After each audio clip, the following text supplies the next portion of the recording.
My name is Sarah Jenkins. I'm 32 years old, and I'm a marketing coordinator. The annual Innovate Solutions holiday party was supposed to be a celebration. The catering was surprisingly good, the open bar flowed freely, and even Arthur Harrison, our CEO, seemed to be in a genuinely good mood, laughing a little too loudly at his own jokes. I was standing near the dessert table, chatting with a few colleagues, when the giant, multi-tiered chocolate cake, a special order for the company's 10th anniversary, was wheeled out. Arthur, already a few drinks in, grabbed the silver cake knife and began an impromptu, self-congratulatory speech about his vision and our shared success. Then, his eyes landed on me.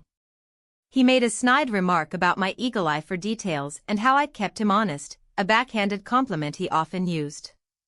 Before I could even register the words, he scooped up a generous handful of chocolate ganache and cake, grinned, and, with a theatrical flourish, threw it directly into my face. The cold, sticky sweetness splattered across my cheeks, my forehead, and dripped into my hair. A crumb landed on my eyelash. The entire room went silent. I felt the collective gasp, the immediate, horrified stillness. My vision was momentarily obscured by chocolate. For a split second, all I could do was stand there, stunned, tasting sugar and humiliation. But beneath the shock, a different sensation bloomed, a cold, hard clarity. This wasn't just a drunken prank. This was the final, public insult, the one that shattered any remaining illusion about Arthur Harrison. And in that sticky, messy moment, I knew his carefully constructed world, the one built on lies and manipulation, was about to come crashing down. I just needed to wipe the chocolate from my eyes first. To understand why this moment was so pivotal, you need to know a little about Arthur Harrison and my journey at Innovate Solutions. I joined the company 4 years ago, fresh out of a demanding marketing program, eager to make my mark. Arthur, with his slicked-back hair, expensive suits, and a booming laugh, was the charismatic face of the company. He'd founded Innovate Solutions a decade prior, and his story, bootstrapping a tech startup from his garage, was legendary.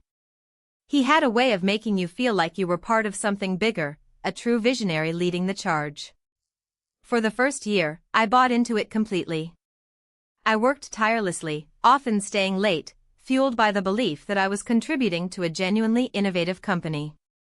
My role as marketing coordinator involved a lot of data analysis, budget tracking, and content creation. I was good at it, meticulous to a fault. Arthur often praised my attention to detail, which, at first, felt like genuine appreciation. He always carried a distinctive silver pen, clipped to his jacket pocket, a sleek, expensive-looking instrument that glinted under the office lights. It became a subtle symbol of his polished persona, his control, his success. He'd use it to sign off on my reports, a final, authoritative flourish. What I didn't understand yet was how that meticulousness, that attention to detail, would eventually become his undoing. The first crack in Arthur's facade appeared about 2 years into my tenure. I was compiling the quarterly budget report for the marketing department, a task I handled with precision. As I cross-referenced invoices and expenditures, I noticed a significant discrepancy. A series of large payments, totaling nearly $50,000 over 6 months, had been made to a vendor called Horizon Consulting. The services listed were vague, strategic market insights, and there was no corresponding project or deliverable I could find in our internal systems. When I flagged it for Arthur, expecting him to investigate, he waved it off with a dismissive hand gesture. "Ah, Horizon," he said, barely glancing at the report. "Just a legacy vendor, Sarah. Some old, long-term strategic stuff. A clerical error in the coding, probably. Just adjust the line item to miscellaneous overhead and don't worry about it. It's handled." His tone was light, but his eyes held a subtle, unreadable glint. I felt a prickle of unease, but I was still new enough to doubt my instincts. I made the adjustment, but I kept a mental note of Horizon Consulting. A few months later, the feeling intensified during a major client pitch.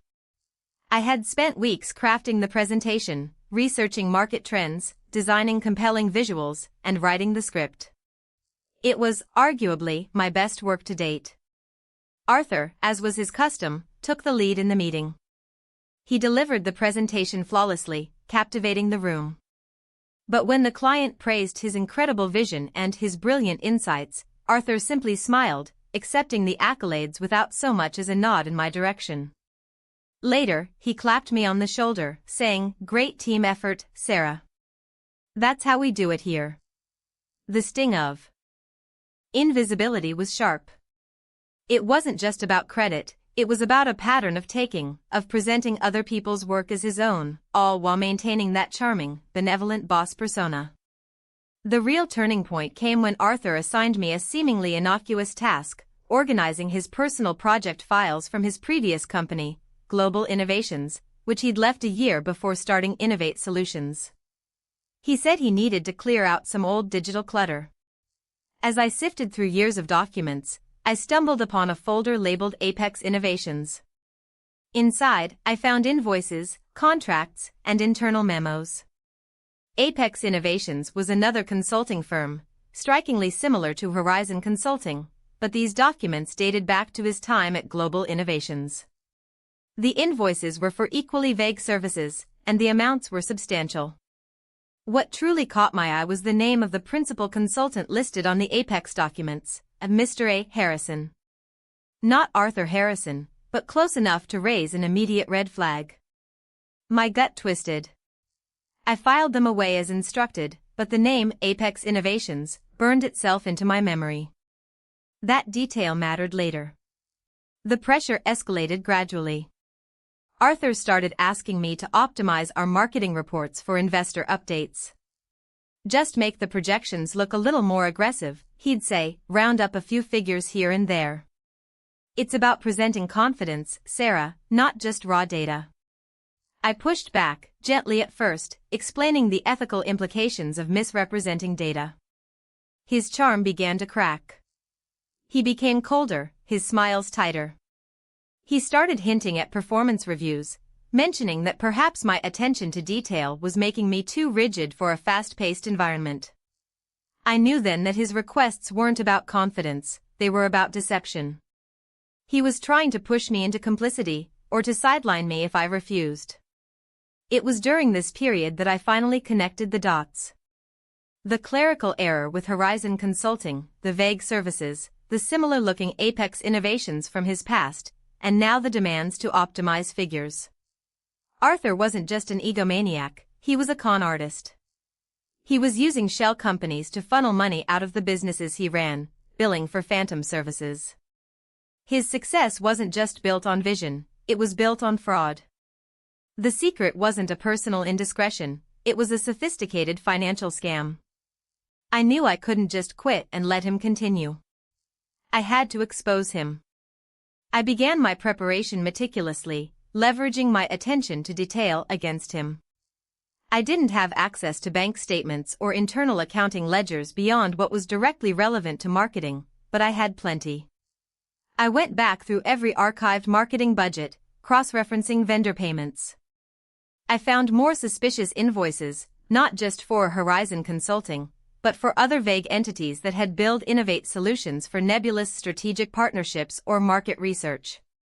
I saved every email where Arthur had pushed me to use specific vendors or to adjust figures. I discreetly printed copies of the most damning Apex Innovations invoices I'd found in his old files, along with the ones for Horizon Consulting and others. I created a secure, encrypted folder on a personal cloud drive, far from the company servers, and uploaded everything. I knew HR alone might not be enough, Arthur had cultivated allies. I needed undeniable, concrete proof. Which brings us back to the holiday party. Arthur, his tie slightly askew, his silver pen still clipped to his jacket pocket, was holding court. The chocolate cake was wheeled out, a magnificent edifice of sugar and cream. He launched into his speech, his voice booming over the festive chatter. He raised a glass, toasted himself, then the company, then, with a glint in his eye, he looked directly at me. And of course, he slurred, "We have Sarah here, our resident stickler for details. Always keeping me honest, bless her heart." The room chuckled. I felt my cheeks flush, but I kept my smile in place. He picked up the cake knife, then, instead of cutting a slice, he plunged his hand into the top tier, pulling out a fistful of cake. My blood ran cold. He walked directly towards me, that same glint in his eyes, a malicious smile playing on his lips. "Here's to honesty, Sarah," he bellowed, and then, with a sickening squelch, he shoved the cake into my face. Chocolate ganache, sponge cake, and sprinkles blinded me. The sweet, cloying smell filled my nostrils. The laughter died. The silence was absolute, heavy, suffocating. I slowly, deliberately, wiped the cake from my eyes with the back of my hand, smearing it further. I could feel it in my hair, clinging to my eyelashes. I looked at Arthur, whose triumphant grin was slowly faltering as he saw the expression on my face. Then I looked at the stunned faces of my colleagues. "You know, Arthur," I said, my voice surprisingly calm, cutting through the silence like a knife. Every eye in the room was on me. "You're absolutely right. I do keep you honest.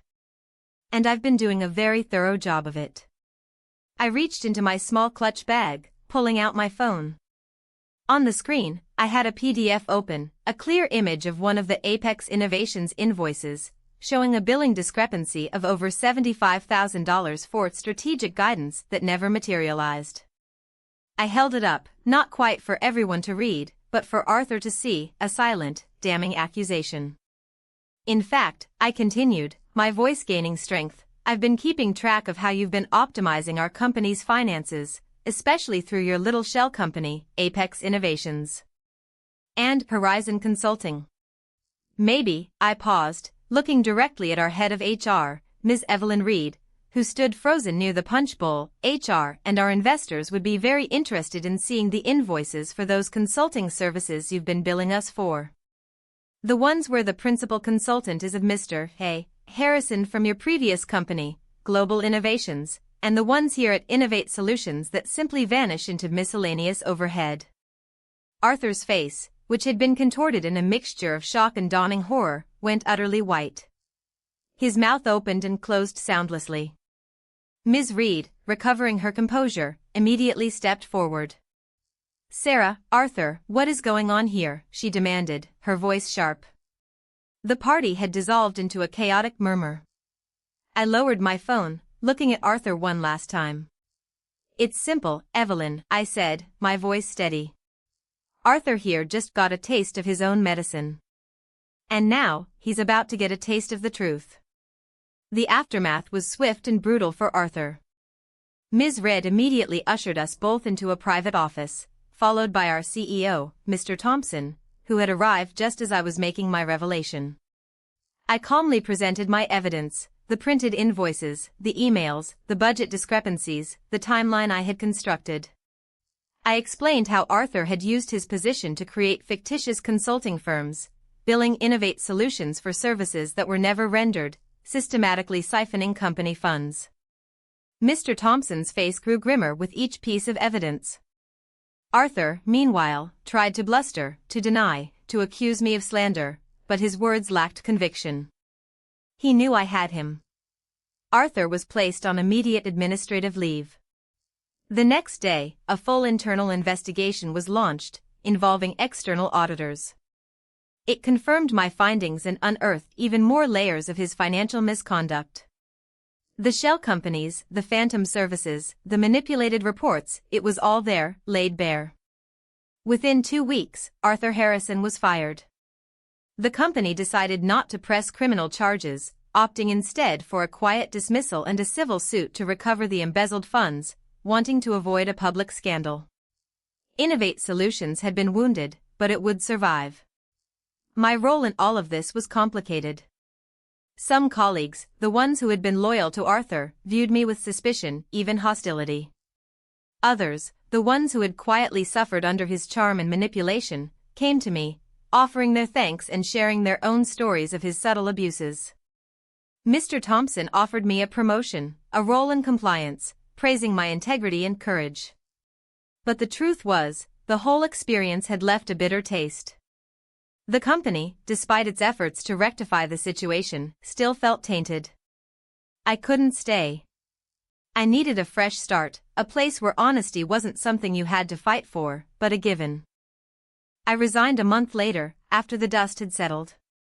I found a new job at a smaller, ethically driven marketing agency across town, a place where transparency was valued.